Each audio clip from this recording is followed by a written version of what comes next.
মমতা ব্যানার্জি ক্ষুধার্ত লাশ খুঁজছেন, শীতল কুচি লাশ খুঁজে বেড়াচ্ছেন মুসলমান ভোট এক করার। 2011 সালে উপেন বিশ্বাস একা টাকা নেই, বাকি সবাই টাকা নিয়েছিল। সেটা মুকুল রায় জোগাড় করে নিয়েছিল, সারদার সুজিত সেনের টাকা, এবং 20 লক্ষ টাকা করে সব তৃণমূল প্রার্থীরা পেয়েছিলেন। কংগ্রেস প্রার্থী যারা ছিল তৃণমূল মনে হয় 235 সাথে ঘটেছিল।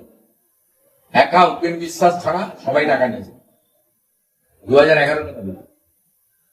আর 2014 সালের নির্বাচনে আমি শিশিরবাবু লোকসভায় দাঁড়িয়েছিলাম, তখনও 75 লক্ষ থেকে 1 কোটি করে টাকা দিয়েছিল তৃণমূল কংগ্রেস প্রার্থীদের। কেডি সিং দিয়েছিলেন আলকেমিস্টের টাকা, আমি আর শিশিরবাবু নিয়ে। আমাদের অ্যাকাউন্টে সুব্রত বক্সির চেক এসেছিল 20 লাখ করে পার্টির টাকা, এটা অ্যাকাউন্টে এসেছিল। অ্যাকাউন্টের বাইরে মিনিমাম 75 লক্ষ, ম্যাক্সিমাম 1 কোটি টাকা করে দেওয়া হয়েছিল, সেটাও আমি জানি। কেডি সিং আলকেমিস্টের টাকা, অর্থাৎ হুমায়ুন কবিরের বাবরি মসজিদ, সাম্প্রদায়িক রাজনীতি, মুসলিম মুখ্যমন্ত্রী, এগুলোর সঙ্গে আমি সবটাই ডিফারেন্স অফ ওপিনিয়ন রেখে যে চিটফান্ডের টাকায় 11 এবং 14-তে লড়েছিল, এটা আমি অন্তত উইটনেস, আমি জানি। আপনাকে এই ভিডিওটা দেখাই, এটা প্রার্থী যে নন্দীগ্রামে, একে আমি মুখে নাম আনতে চাই না, is not my counter part, people knows it very well. আপনি বলুন তো, একজন প্রার্থী দাঁড়িয়ে থেকে গোটাগত ভেটুরিয়ার মুসলমানদের দিয়ে, আপনি দেখুন তো, আমাদের বুথ সভাপতিকে পিটিয়েছে, আজকে এফআইআর হয়েছে প্রার্থীর নামে। আপনারা তো এগুলো দেখেন না। এই পঞ্চায়েত মেম্বার, আপনি বলুন তো, ইলেকশন কমিশন, আমি তো অবজেকশন দিইনি স্কুটিনিতে, আমার প্রয়োজন নেই দেওয়ার, আমি নির্বাচনে হারাবো, তো অবজেকশন দিলে নমিনেশন যায়। ও একটা লোক বিজেপি পদ্মফুলের পঞ্চায়েত মেম্বার, আর তৃণমূলের রেজিগনেশন দেয়নি, তৃণমূলের বিধানসভার প্রার্থী। ইলেকশন কমিশনকে তো আমি প্রশ্ন করতে চাই, কোন আইনে আছে ভারতবর্ষের প্রাপ্তবয়স্ক নাগরিক দুটো রাজনৈতিক দলের সদস্য হতে পারে? আর রাজনৈতিক দলের সদস্য না হলে প্রতীক পায় না। উনি বয়ালের পদ্মফুলের পঞ্চায়েত মেম্বার, আর তৃণমূল কংগ্রেসের হয়ে বিধানসভার প্রার্থী। আমি আগে জানি রেজিগনেশন দেয়নি, কিন্তু আমি অবজেকশন দিলেই ওকে তো চেনেই না কেউ। নন্দীগ্রামের সোনাচূড়া গোকুলনগরের কেউ চেনেই না, নন্দীগ্রামের বিরুলিয়ার কোন মা বোন চেনেই না। সেই জন্য আমি অবজেকশন দিইনি, কিন্তু ইলেকশন কমিশনকে আমি প্রশ্ন করতে চাই, রিটার্নিং অফিসারকে প্রশ্ন করতে চাই, কোন আইনে একজন পদ্মফুলের পঞ্চায়েত মেম্বার সে জোড়া ফুলের প্রার্থী হন, তার নমিনেশন ভ্যালিড হয়? ইলেকশন কমিশন তার নির্দেশে নন্দীগ্রামের থানা বাধ্য হয়েছে এই গত পরশুদিন আমদাবাদ আমাদের কোদামবাড়ি 1-এর এই ঘটনা নিয়ে, কৃষ্ণনগর গ্রামের এই ঘটনা নিয়ে নন বেলেবল সেকশনে এফআইআর করতে। আসামিদের নামগুলো আমি আপনাদের বলে দিচ্ছি এবং সেকশনটাও বলে দিচ্ছি। Nandigram PS case number 248/26, date 7/4/2026, এবং এখানে বিএনএস এর অন্তর্গত সব নন অ্যাভেলেবল সেকশনই লাগিয়েছেন। কমপ্লেনার বুদ্ধদেব গিরি, কৃষ্ণনগরের বুথ সভাপতি, মানে 4টে বুথ আছে এখানে। 21 যারা, তাদের নাম হচ্ছে পবিত্র কর, সনব পরেশ কর বয়াল, ইনার প্রেজেন্সে হয়েছে, ভিডিও করছে। রাজেশ খান, son of Nur Nabi Ali Khan Bheturia, Akhil Khan, son of Mujibar Khan nickname Methra of village Bheturia, Nasim Khan son of Rezaul Islam Khan of ভেটুরিয়া।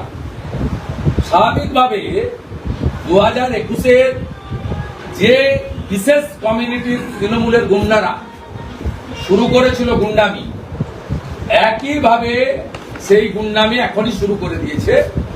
তাই রাষ্ট্রবাদী মুসলিম এবং সনাতনীরা একজোট হয়ে এই শক্তির হাত থেকে সাধারণ নাগরিকগণকে বাঁচাবেন, এবং এই বুদ্ধদেব গিরির ঘটনায় যাদের বিরুদ্ধে নন বেলেবল সেকশনে এফআইআর হয়েছে প্রত্যেকের গ্রেপ্তারের আমি দাবি করছি।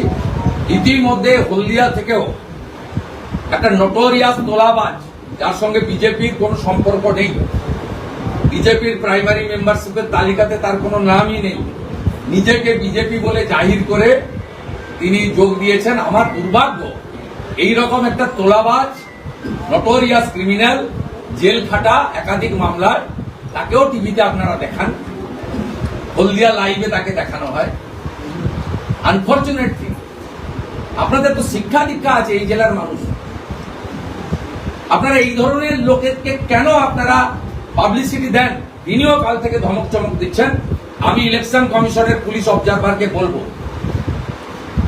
যেভাবে নন্দীগ্রামের রথিবালা আড়ির খুন করা আলরাজির বিরুদ্ধে সেকশন 111 আপনারা করেছেন, ঢুকলে আর কোনোদিন বেরোতে পারবে না, এর বিরুদ্ধেও ইফ নেসেসারি সেকশন 1111 অ্যাপ্লাই করতে হবে। এবারের নির্বাচনে কোন গুন্ডাকে আমরা রাস্তায় থাকতে দেব না। ধমক চমক যদি দেন তাকে আইনি পথে ইলেকশন কমিশনকে বাধ্য করব ব্যবস্থা নেওয়ার জন্য।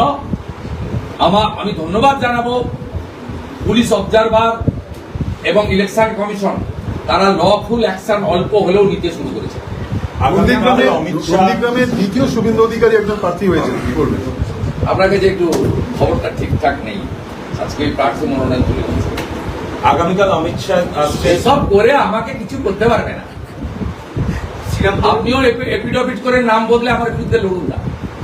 মমতা ব্যানার্জি ছাড়া কোনো বড় অস্ত্র, রাজনৈতিক অস্ত্র তৃণমূলের কাছে নেই।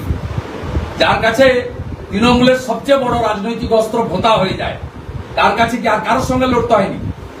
আমি তো অপেক্ষা করছিলাম যে কলকাতা থেকে মমতা ব্যানার্জি বা তার সমকক্ষ কোনো নেতা নেত্রী আমার বিরুদ্ধে লড়বে। আপনিও নোটারি করে রাখুন, পরের বার যখন আমি লড়বো আমার বিরুদ্ধে শুভেন্দু অধিকারীর নাম দিয়ে লড়বেন। ইভিএম এ তো মুখটা থাকবে। নন্দীগ্রামের মানুষ, এই এলাকার মানুষ মুখটা দেখলেই যথেষ্ট। আমি 2004 থেকে লোকসভায় এখানে লড়েছি লক্ষণ সেনের বিরুদ্ধে।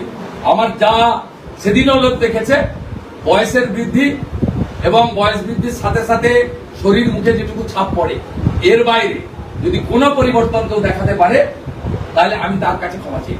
প্রচারে বেরিয়ে অভয়ের মাকে ঘিরে তৃণমূলী মহিলাদের যে তৃণমূল বর্বর, তৃণমূল অসভ্য, তৃণমূল ধর্ষকদের পার্টি। তাই পীড়িত পরিবারকে এই ধরনের অসভ্যতামি করার মধ্য দিয়ে তৃণমূলের যে নোংরা কালচার, যে সংস্কৃতির আমদানি করেছে রবি ঠাকুরের বাংলায়, সেটা প্রকাশ